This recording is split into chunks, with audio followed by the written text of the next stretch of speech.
تازہ ترین ویڈیوز کے لیے چینل کو سبسکرائب کر کے بیل آئیکن اور آل نوٹیفیکیشن پر کلک کریں تاکہ آپ کو ملے ہر اپڈیٹ سب سے پہلے۔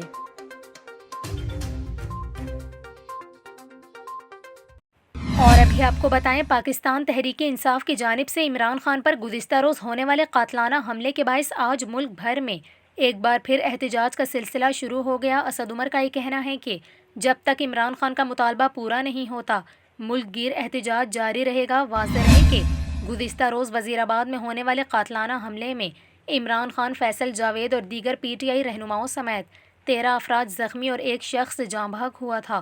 عمران خان اور فیصل جاوید لاہور کے شوکت خانم ہسپتال میں زیر علاج ہیں، تاہم دونوں کی حالت خطرے سے باہر ہے۔ دوسری جانب پنجاب پولیس کی جانب سے حملہ آور سے تفتیش کا سلسلہ بھی جاری ہے اور پولیس نے گرفتار ملزم کا پولی گرافک ٹیسٹ کرنے کا فیصلہ کیا ہے۔